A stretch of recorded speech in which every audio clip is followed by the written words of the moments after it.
Hello, everyone. This is Zaomi Eccles-Irwin from filmfestivalcircuit.com and the assistant director of the Portland Comedy Film Festival. We're gearing up for our spring 2023 session, which will be on May 21st at the beautiful, historic Clinton Street Theater. And today we are talking to a creative team behind one of our participating films. We have Sam Rozier, director of Food Poisoning, and Jordan Block, the executive producer. Thank you both so much for meeting with me today. Thanks for having us. Yes, thank you so much. Just because the name is so interesting and piques interest for people, do you guys want to do just a brief synopsis? You don't have to reveal too much, but what's your brief log line for this film? Yeah, so it's a comedy. It starts pretty dark and very violent. Two guys are stranded on an island. One kills the other for food. Can't quite stomach them. Gets sick. Gets food poisoning. Next day he wakes up and it's the ghost of his friend is there. And his friend can't rest until his body is used how it was intended. So he's got to talk him into cooking him properly. That's fantastic. Okay, Yes. very unique premise there. I'm wondering what inspired you to work on this? What inspired you to make this film? A lot of times I'll get writer's block for the actual writing part and just have idea after idea after idea and okay, get back to that. And then I kind of took a break from making films, period, and then decided I needed to get back into it. My dad passed about a year ago, and that's like kind of what made me stop. I was like, go get like a 9 to 5 and a stable job. And then I was like, but you love making movies. So instead of just having ideas and be like, someday I'll make that, just sit down and start typing. And a lot of times that's all it'll be. Friend convinces friend to eat him. And then I start typing and it's like, oh, that's a full story. Totally. And what about you, Jordan? Yeah, so then Sam brought the script to me and he said, I want you to read this. I think we could shoot it in a weekend. And we actually filmed it on a riverbank off of the Mississippi River. And as soon as I read it, I was dying laughing. I guess dying is a little too literal in this sense, but just the ideas started spinning in my head. We had a few cast members in mind. And so just really the team kind of magically appeared. And I guess that's part of my job as the executive producer to make it magically appear. Totally. And we've worked together on projects before, and I've always loved Sam's writing. So being able to be, his partner in crime on this project has been awesome. Excellent. Agreed. I'm kind of curious. It's interesting. You guys are shooting outdoors on a riverbank. You are working with a small cast of actors, and they have good chemistry, and they're very funny. What was that process like? I mean, I'm sure you guys are walking home, mosquito bitten, but what was that dynamic like? So it had to get pushed to November, and in St. Louis, I doubt it gets near as cold as Portland. Right. It gets cold in November, and The river breeze.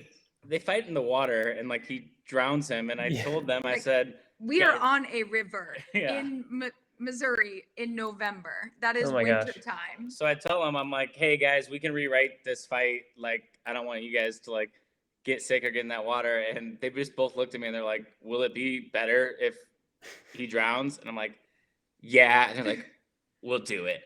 And Dang. Darren Spencer, the one who lives, he was in a pretty foul mood, but he was a really good sport about it. Like he'd get up just like angry and be like, okay, so no, don't comfort me. Let's do the take again. Yeah. I'm like, bet.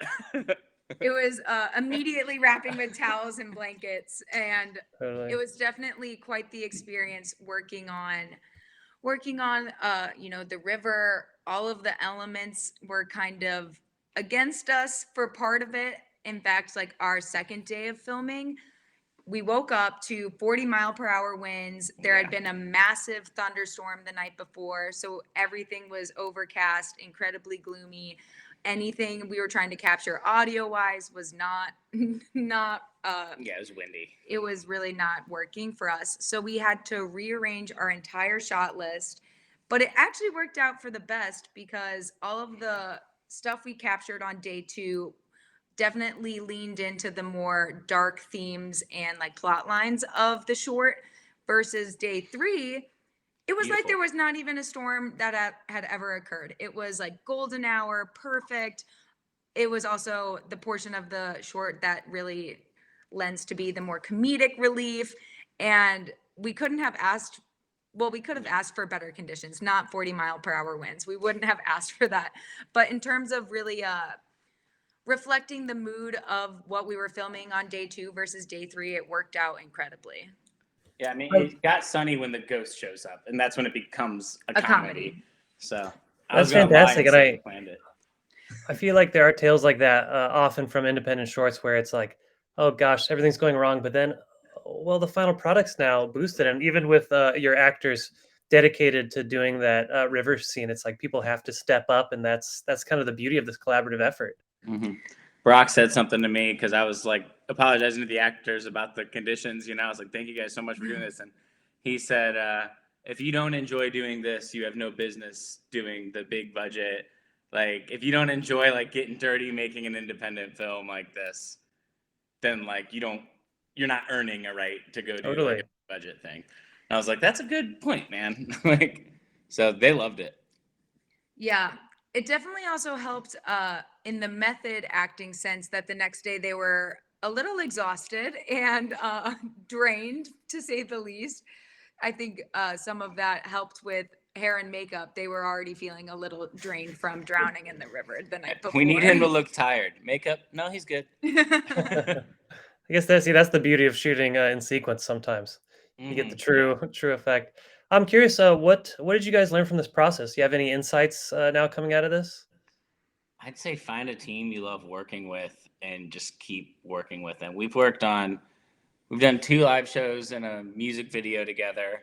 One was just like a concert, but it went really well. And then a play I wrote, which she directed. Yes. That went really well. That was the last thing we did before this. Yeah, I want to say it was the world premiere of Sam's full-length play, Con College, at the STL Fringe Festival. Wow. We actually had 2 sold-out performances and a sold-out fundraising concert. So we were definitely finding our footing in our first kind of projects together. And I really think with food poisoning, everyone was such a team player. Like everyone was just down. Okay, what do we need? We need someone. We weren't like finding our footing like earlier. Like we had it. Like I knew everyone was I can jumping trust Jordan in to get this done. I can trust Ryan to make this look how I want it to look.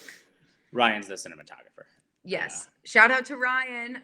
But so I think as we were approaching our third project together for food poisoning, we had definitely found our footing. Everyone was in alignment of, okay, we're making these adaptations, we're pivoting, we're gonna deal with the weather because you can't control Mother Nature. And I think that's kind of the mindset everyone was in, to be able to just get your hands dirty and make this product as best as we can given the circumstances. And everyone just really pulled through. It was awesome just seeing everyone collaborate together. On the other side of that though, like if there's like an artist you haven't worked with that you want the opportunity to work with, Brock Russell, like the Ghost, I've been watching him because he's a St. Louis actor and just a huge fan of him forever. And we always run into each other and talk about working with each other. Then he is like such a smart like he's a filmmaker's actor. And it was just like, so find a team you love, but also take on some new people. Like if you see a talent you want, grab it. Yeah. He was coming up with solutions and like fun ideas. Like there's a lot of jokes in it that I didn't write. He's like, hey Sam, would this be funny? And I was like, yes, do that now. He's great. Yeah, it was just so cohesive, and everyone was so incredibly supportive of each other.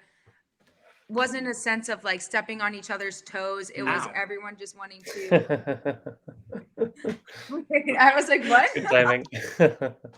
But I think everyone just really like rose to the occasion, because 40-mile-per-hour winds that second day, I was nervous we weren't even going to get anything. I was nervous that we'd crash the boat. Also, to get also to a set. factor. Yeah, it was pretty nuts.